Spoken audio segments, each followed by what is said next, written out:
Hi everyone, welcome to another live here at Hen. I'm Harsha. I'm the founder of a skincare natural brand called Remember, and Hen stands for Her Entrepreneurial Network, a women's platform to inspire, inform, and support each other to build successful businesses and leading balanced lives. And like someone rightly said, Priyanka, the co founder, says it's a small community with a big heart. And today, I'm super excited to be doing this conversation with Tanushree Nair, who's not only another hen member, but also a good friend and also uh, the energy mindset coach who I've personally, worked with. And she's also an author of one of my favorite books called Bring Out the Red Lipstick.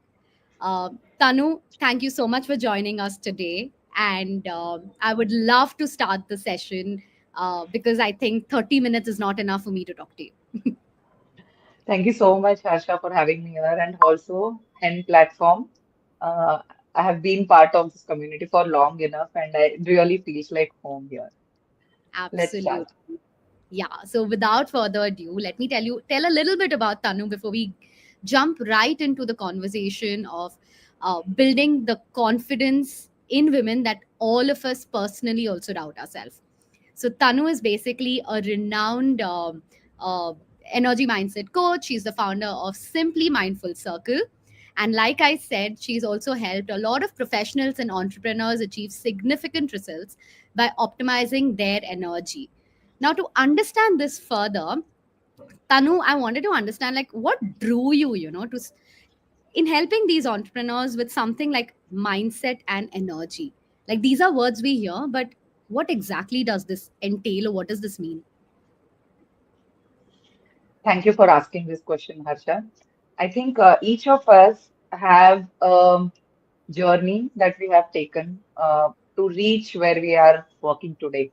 To be an entrepreneur, I think there has been a long journey for me. I was earlier in corporate IT. I began my career in corporate IT. I am a BE computer science engineer, and as every engineer, like either there was an option of going to US or just working in an MNC and getting into that lifestyle. And I didn't opt for the US, but what I opted for was a corporate job. My father had a business, and he asked me to come and join it, but I was not prepared or not ready at that time to take in. The idea was to soak in as many experiences possible for myself and then get into that space. But I think I never went back to joining his business. I started my career as an IT professional, and though life was great, I had a good job. I had, Gadi Bangla, Mm, bache, everything falling in place all at that early age, the early time, thanks to the IT job that we had. I realized that there was something missing which I couldn't put my finger on at that time. And it kept bothering me. Not that I mean, I was great at the technical work that I was doing and I loved my mm, job, but for some mm. reason there was this void that I couldn't put my finger on. And there was a change in the organization, and I decided to step out of corporate IT after a 10-year stint in corporate. And that led me to start my own denim upcycling business called as Karashil. And that is where I started comparing the differences between my corporate job and the entrepreneurial journey that I was going through. The entrepreneurial journey, I call it as a monk's journey. It's almost like, you go up and down, and you go through all those experiences within you. You are a CEO, you are also a housekeeping at in your Yep. business. And that is where I realized that the point of fulfillment or satisfaction that I wasn't feeling in my corporate job, Mm. I experienced it in my entrepreneurial journey. And I used to go for a lot of events and exhibitions to sell my products. And I used Right. to meet every other person in the next stall was a person, a lady who has uh, been a merit lister or has, Mm. got really great marks in her engineering job, engineering. studies and has taken up a corporate job and has chucked the job post her maternity. And I think it Mm. was a similar story for me, and I connected with them a lot that Yeah. even I had to leave my job after my maternity, Yeah. uh, Yeah. when I got back from my maternity leave. Yeah. And I think that was a point where I was also dabbling in a lot of energy work studies. And I realized that you can keep solving people's problem by they come with energy issues. I do energy healing, Yeah. but I realized new layers were opening up. And that's where I realized that I cannot do it all for them. They have to do it for themselves. And they Hmm. have to come up and own it up and work on that. And that is where I took the guiding principles of energy and applied it to working on reworking on your rebooting your mindset. And that Hmm. is where the energy and the mindset part came together for me. And started the coaching practice. Wow, Tanu, got it. I'm just gonna break this down. I know a little bit more because I've personally worked, or I know you, but I'm just gonna break it down for the viewers, right? Um, so you first said that your dad asked you to join the business, but at that point you were not ready. But then you felt a void in your entire corporate journey, and you were not able to come to that void. Ki what exactly is it? And then your first venture started, right? And you were able to understand that that one thing of satisfaction or something that you're doing of your own made that change, and you were able to fill some of that void. But Tanu, what was it, right? What were those common mindset blocks that you saw? Like, you were not ready then suddenly after some time you got ready. What was that shift? Or is that something that came to you because you just wanted to jump into the founder journey? And was it something that was blocking you and you identified it? Absolutely. In fact, the most pervasive pattern I see, and I think when I spoke to other women leaders and entrepreneurs, while I was going for all these events, was I heard them say what I call it as a permission gap. Many brilliant women entrepreneurs are unconsciously waiting for permission to fully show up in their businesses. I was waiting for permission from my father to say that I would be good at business. But if I join his business, I would feel intimidated and overwhelmed because it was his business, it was his baby. Right, And right. that is one of the reasons why I never entered into his business.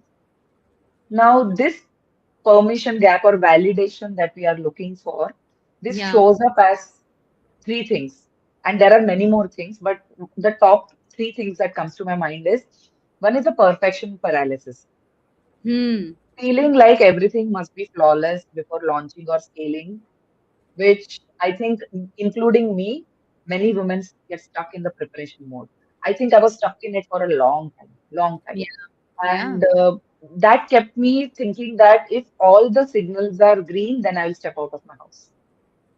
Very interesting. Uh, the second point that I think, which even I suffered with a lot in my first business, in fact, and which I started making amends in the second business. When I got into coaching, was hesitation to put yourself forward as a face of your business.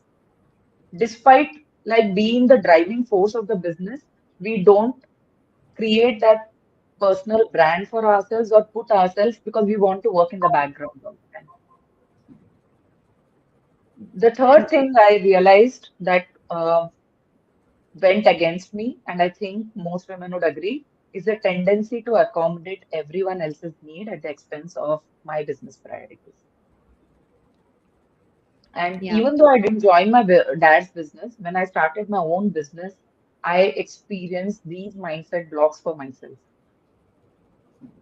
What's fascinating is that these patterns are often they stem from an energy imbalance. And when I say energy imbalance, I'll explain about what energy imbalance I'm speaking about.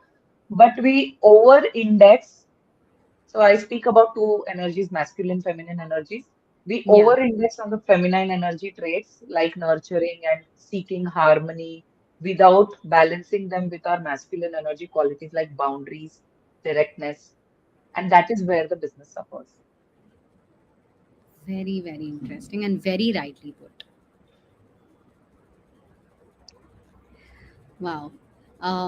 Tanu, this is so resonating because when I started I remember that my daughter was 9 months old and I was not ready in spite of having experience in the product business in the last 10 years. I was working at a startup. I was the founding member of a product business that got acquired by a major brand. But when I wanted to do this by myself, I was like, hey, you know what? I have a daughter to take care of, I have a house to take Yes. care of. Yes. Also, because I also felt that I didn't see anyone else start when you already have a living baby. There were examples, but not in my family. I was never True. conditioned or never seen that. Um, and when I started, it was a lot of hesitation, right? Like, and it didn't come very easily to me. Ki, yes, go and do it. But because you did say that, right? I wanted to talk a little bit about how can women then recognize these patterns, and then if you can also talk about that masculine and feminine energy that you just spoke about, so that everyone, maybe the entrepreneurs or anyone who's also looking to start, can understand these patterns immediately and identify it.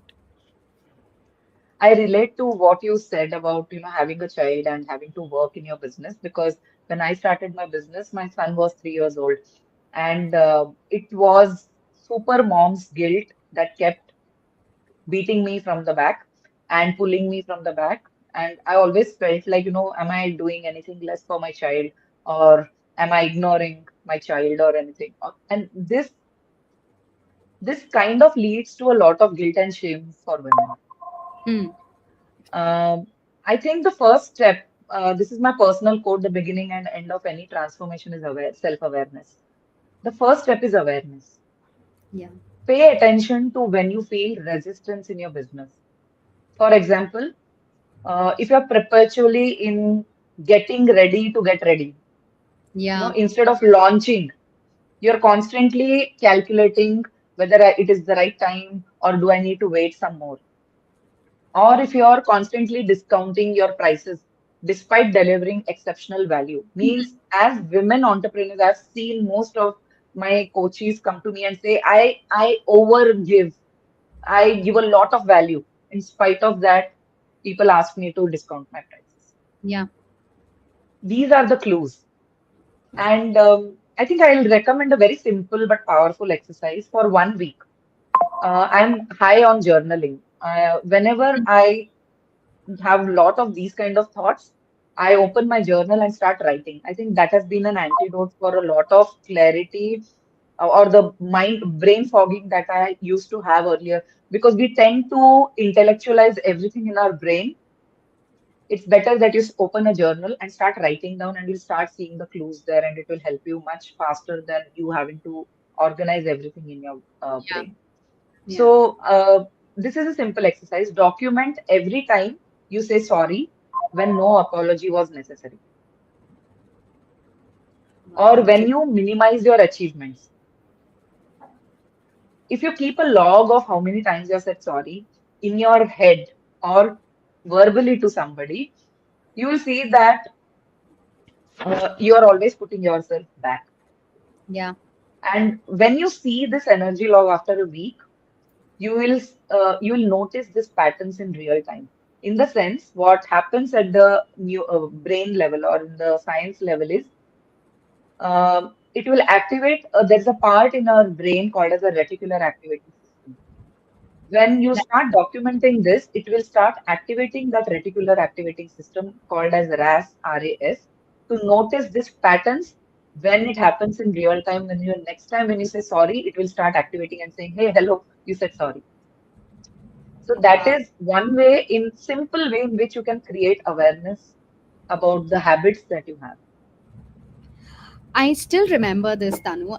I had a session with you long back, and I remember I informed you that I'm going to come late to the session, and I did join it in 12 or 15 minutes later. And I started the session saying, hey, Tanu, I'm so sorry. Yes. I clearly remember you telling me, you have already informed me. You have come to the meeting at the time that you did tell me you're coming at.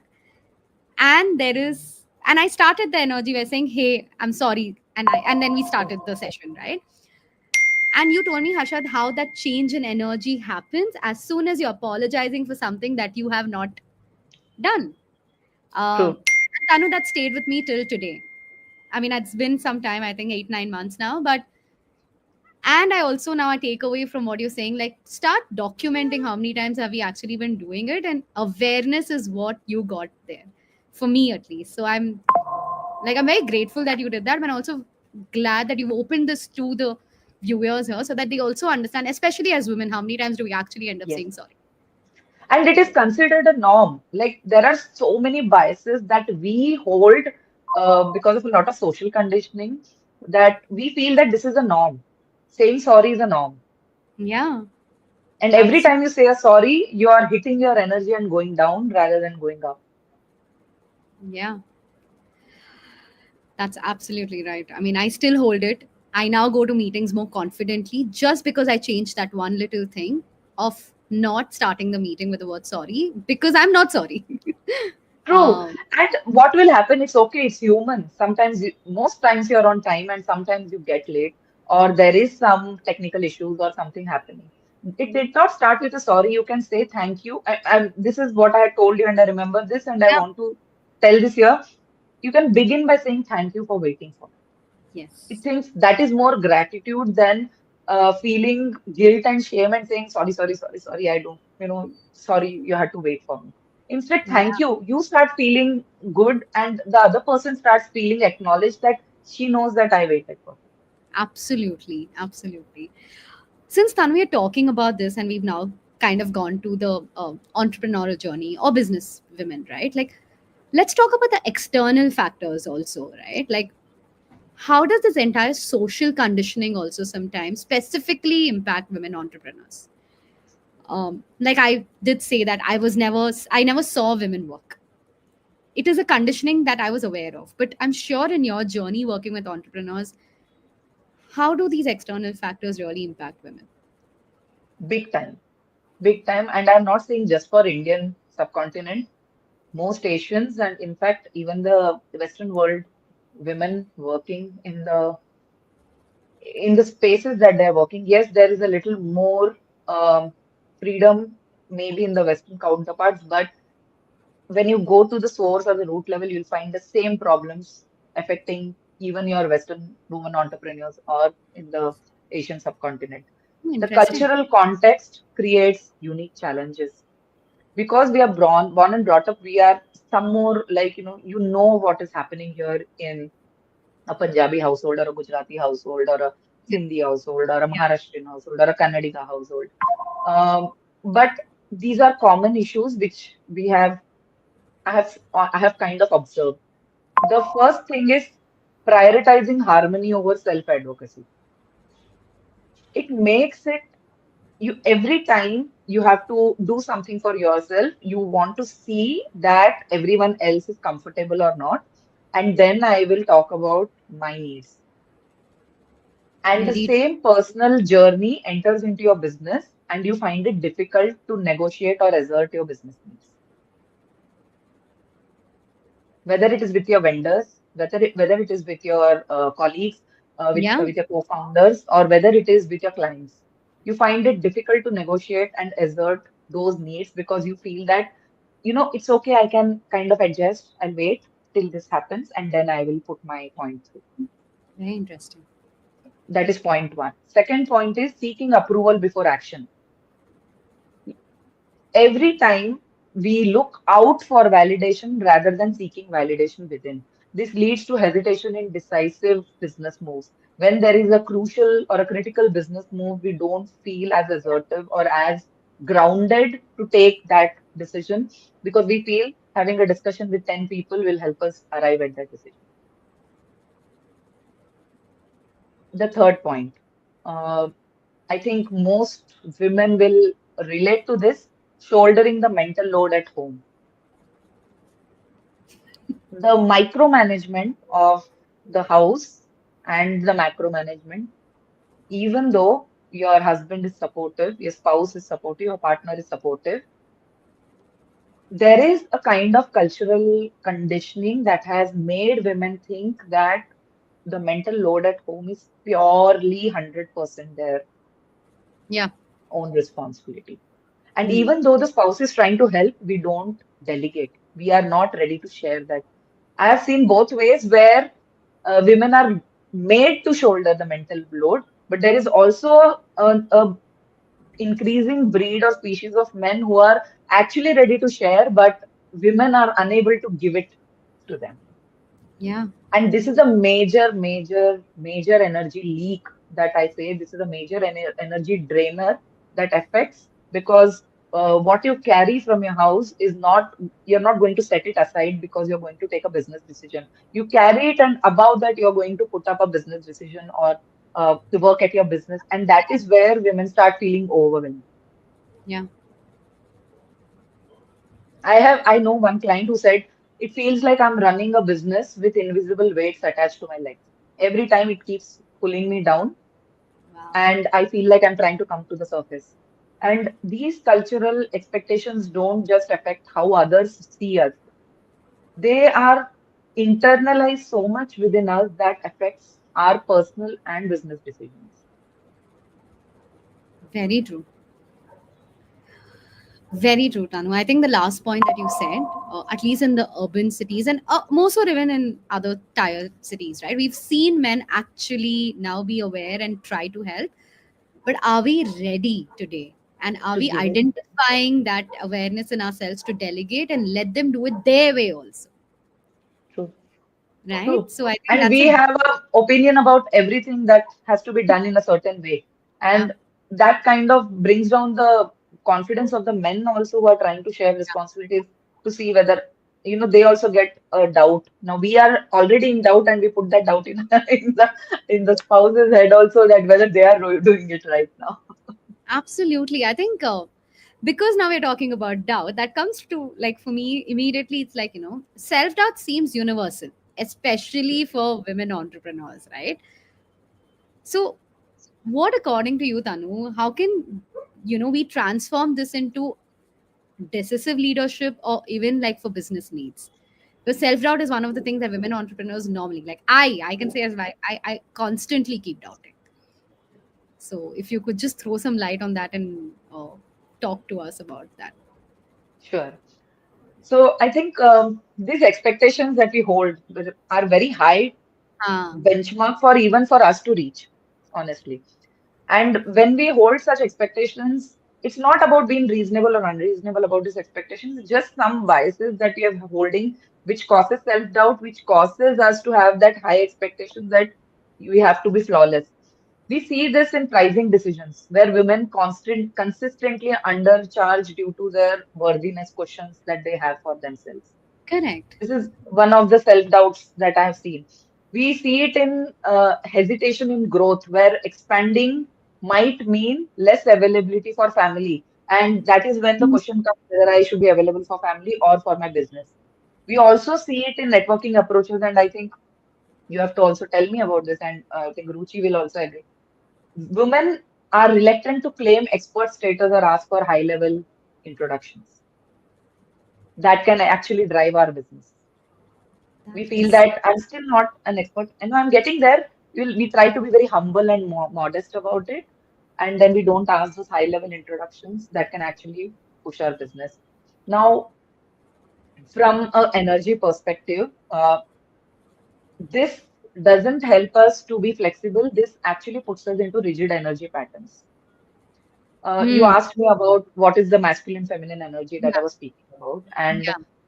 a little quick talk about that. We both have masculine and feminine energies. And whether you're a man, woman, any other gender, we have both masculine and feminine energy, regardless who we are.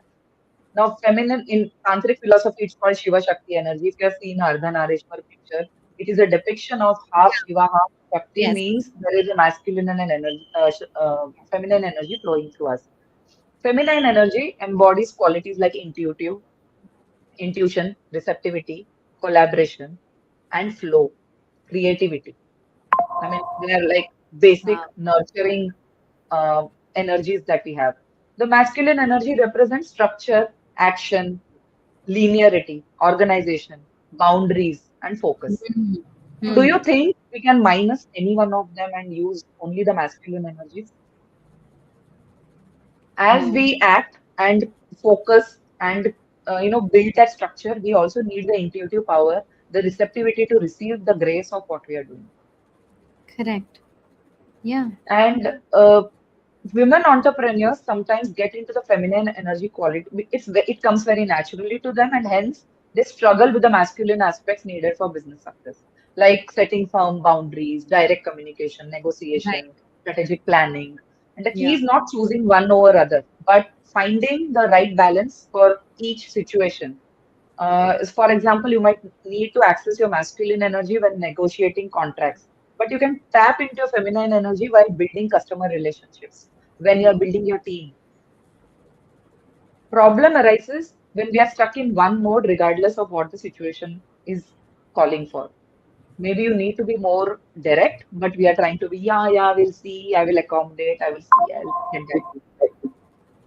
So rightly put, Tanu. So, and I think the examples just talk way more, right? Yes. Um, I also love how you said all of us have a masculine and feminine energy. It's been spoken quite a bit, but putting that into action points, like how you just told, I think that is where the awareness itself will begin for a lot of us. So, True. thanks for sharing that. It definitely is an eye opener for me as well. Um, but before When we you even, asked about when you asked how to convert this self-doubt into decisive yeah, leadership, yeah. self-doubt is not bad actually. It is like your what you say uh, as in your reptilian brain means when we were not in a civilized society, when we were Hmm. um, uh, working in jungles and living in caves. This was actually like how a freeze and a flight response was a safety precaution for the human body. Self-doubt is also actually a signal that we are pushing growth edges. But Oh, when we overdo it, and anything in extremes is not good, we have to want to work with it rather than eliminate it entirely. When self-doubt comes, you have to just check whether it comes from a space of uh, help protecting us, or is yeah, it coming for overprotection? When overprotection happens, means you're trying to hold it back. When right. protection comes, it is just allowing your antennas to go in and say, be in alert mode. Yeah, Now, there are three ways you can practice this. One that I work on energy state management is to yes, recognize and shift your energy state before making any important business decisions.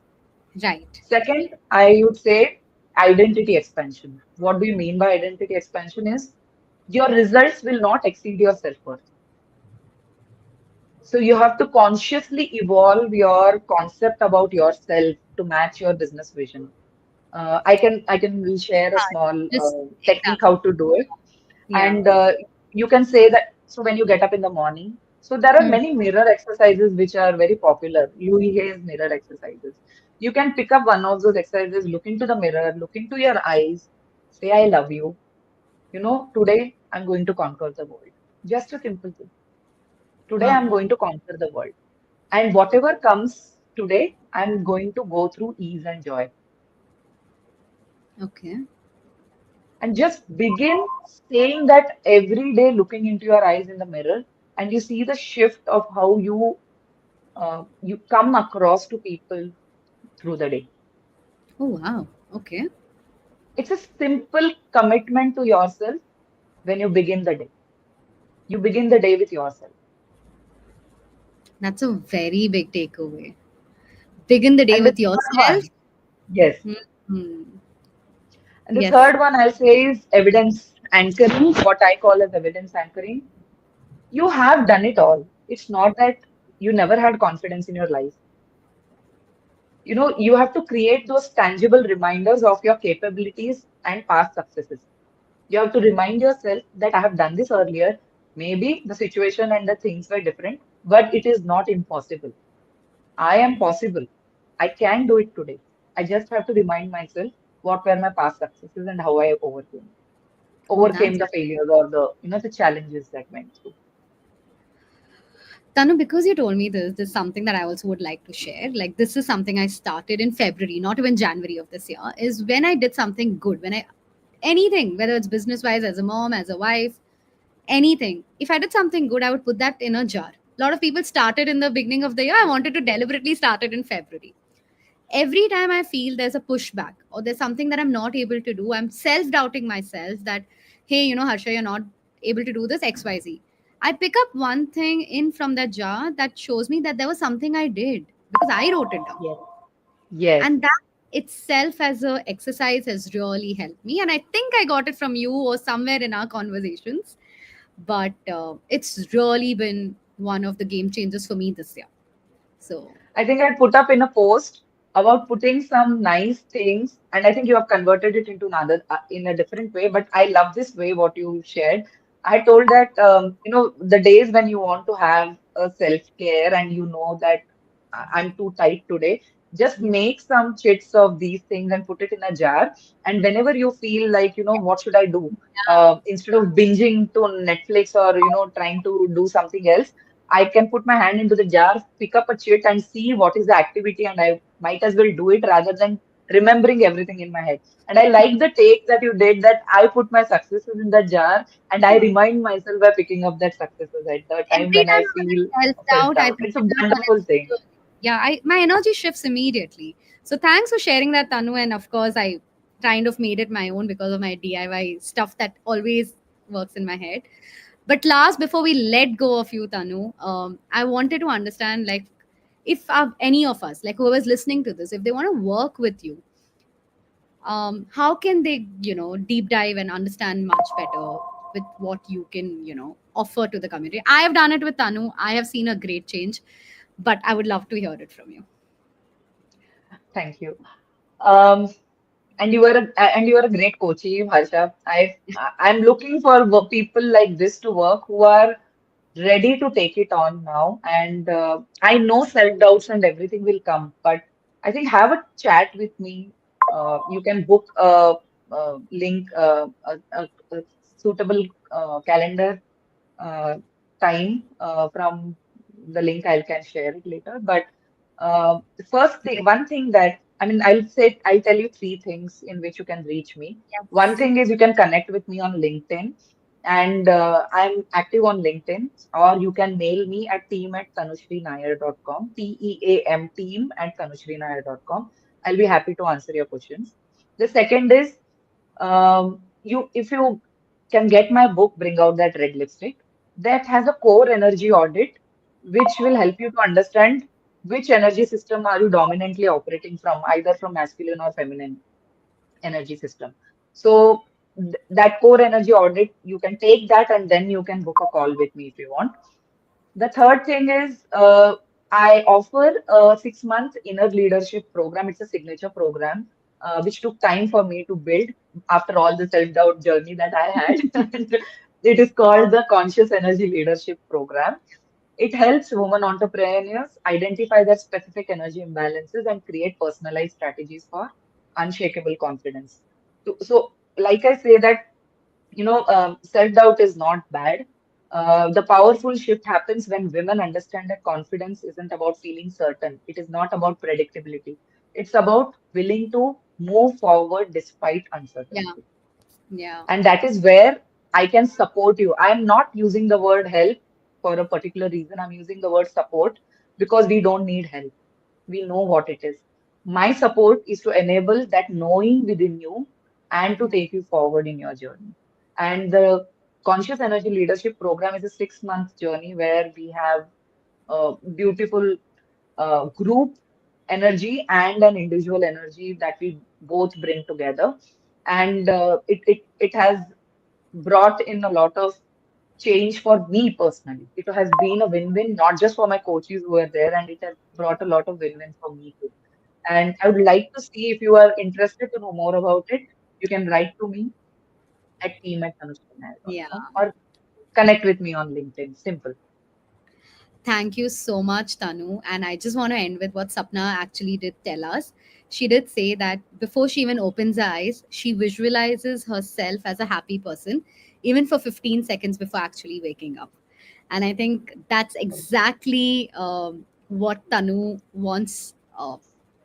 Helps, not helps, sorry, supports um, a lot of us in. But Bring Out the Red Lipstick book is something I've read. I love it. It's something that I keep going back to also, Tanu, when I feel energies are shifting. But thanks again for sharing your valuable, the knowledge share that you have, helping us, making us aware of certain things, especially as women entrepreneurs. And yeah, it was a beautiful conversation with you. Thanks, Hen, Thank and you. thanks again. Thank you so much, Harsha. Thank you, Hen. Thank you, Ruchi, Priyanka, and the whole team of Hen who makes this possible every time. And this is my go-to Yeah. community. I will not even say it's a networking, this, that. It's a community, and I know the love and support and inspiration that it oozes every day. Thank you so much, Harsha. Thanks again, Tanu.